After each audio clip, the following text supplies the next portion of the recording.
Here at the coverage desk, we bring you the big names in sales enablement, and, well, it says right here on his thing that he's a big name because it's Scott Santucci. Scott, welcome to the coverage desk. Thank you so much for having me, Rush. All right, so I will start with his lab coat because it fascinated me, so I'm sure you guys are looking at it. And so if they can't quite read the cursive from that distance, tell us what it says. It says Scott Santucci. Yes, Chief Simpletist.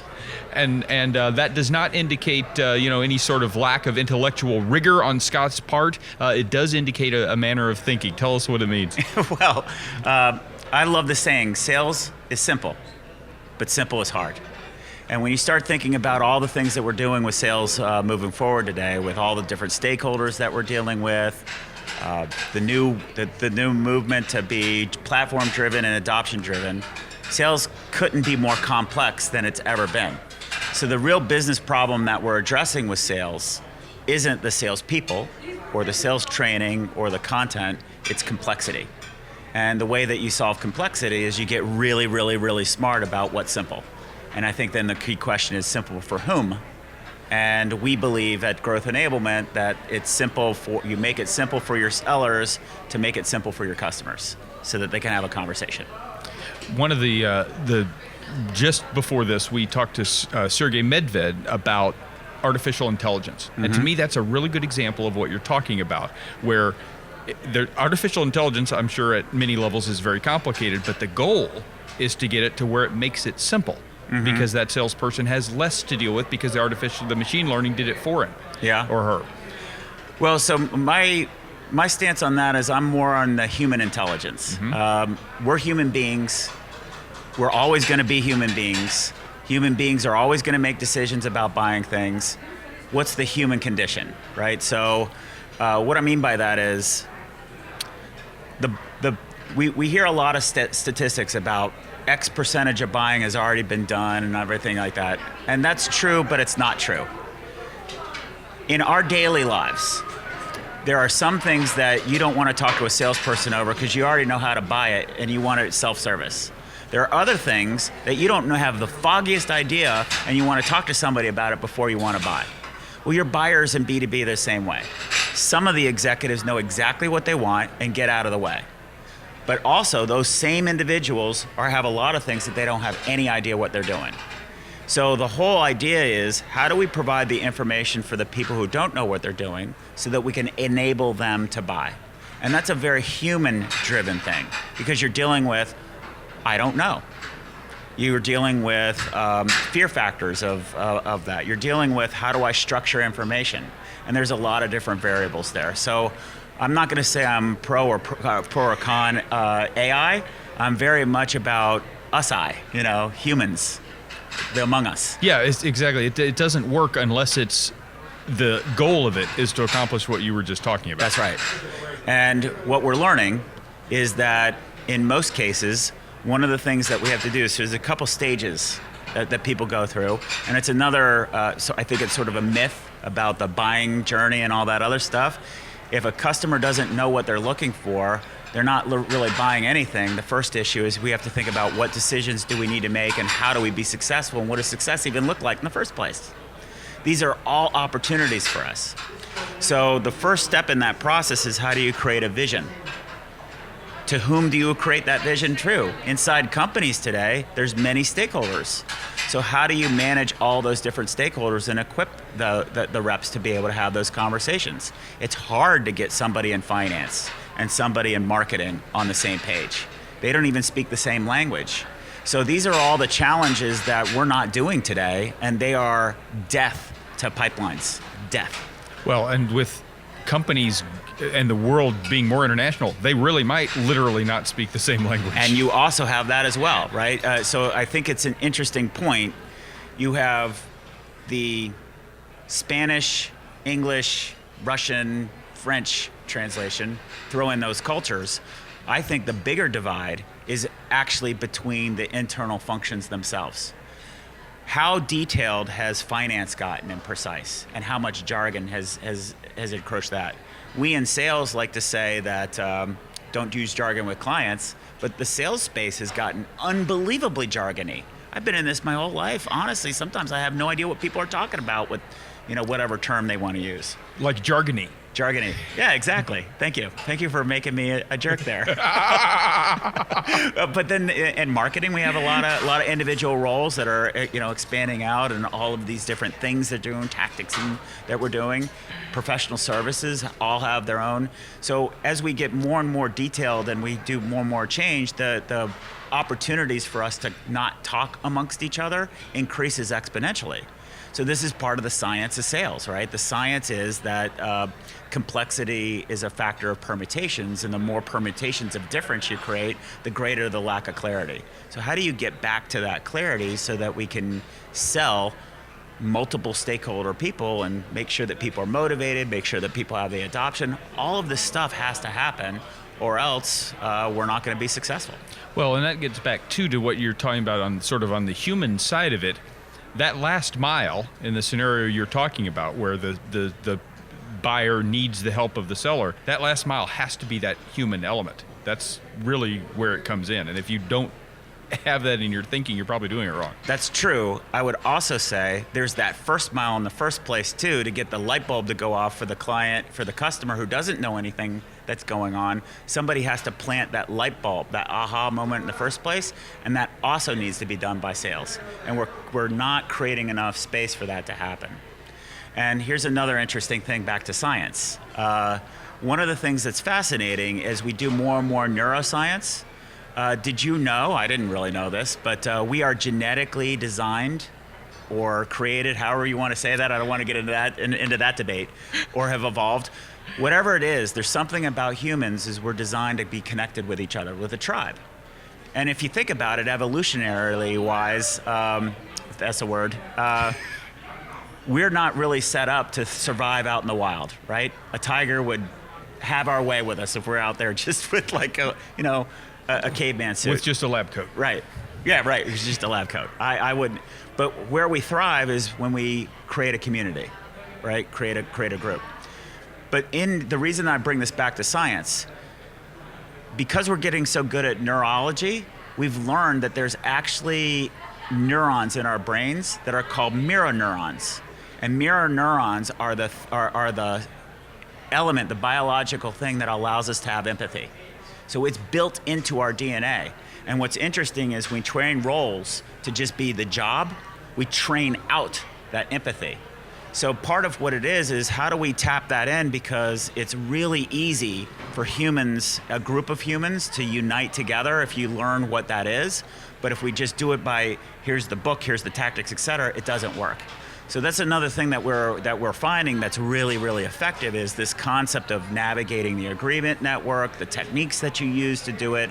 They're very, very, very human-based and not AI-based. And it's just sort of an interesting phenomenon. Well, and so to bring that sort of to this conference, the people that are at this conference are theoretically the people that do have a sense of that. That's I right. would suggest. That's right. Right. So, well, I mean, that's how the whole Sales Enablement Society got started, and that whole, I mean, it's a big proof point that it works. It's just sort of understanding why it works and then turning it into something that we can all use for business advantage. That's been what I've been working on for the past 2 years. I was going to say, when you started the Sales Enablement Society, you knew it worked. Right. Now you've gone and dissected some brains. When I started it, I didn't know it worked. when I met you at the first conference, that was proof it does work. Right. Now it's like, what the heck is this thing, right? And how do we turn it into something? Well, apparently it's science, because now you've dissected the brains and figured it out. I have not dissected the brains, but it is science. You were wearing a lab coat. I was fooled. Gotcha. Right. No, this is the science part, I'm not the biological doctor part. Yeah. So that's what's interesting about it. I've put together this framework, the science of sales, and everything about sales is science. None of it's art. And what's interesting about it, there's a couple elements to it. So there's an economic element to it. And economics overlaps with buyer behavior or just human behavior, which means there's a psychological element too. There's a sociology element to sales. There's a whole bunch of math around the theory of communications and communication theory. All of that plays into it too. There's this new field around systems thinking. And as we move more into an ecosystem of sales rather than just tactical sales, that comes into play. Learning to think non-linearly instead of linearly. There's a whole new emerging space about experiential learning rather than traditional learning. And then connecting it all together, there's actually a field of science called complex adaptive systems. So I've adopted all of these things into one sort of unified way of how we move that forward. So one of the great things about one of the great things about this conference is you get to meet people who are thinking in this space and doing stuff like Scott. Obviously, a lot of insight to be gathered from what you're doing. What at this conference have you run into that you're like, oh yeah, I'm glad I got to learn that or whatever? So that's a good question. I learn from the interactions. So I'm less what somebody said on the stage, and I'm more, what did we talk about it with? So last night we had, Eli had a session at Jeffersonian dinner or something like that, and it was really fantastic because what he challenged different tables to do is talk about what alignment meant. And everybody had a completely different perspective, and these are the kinds of things that I think are really important. We use words in our space and we blurt them out and we don't know what they mean to other people. And I think that's a prerequisite for us to move forward. So for me, it's the shared understanding that happens when you pull the hood back and actually have conversations about it.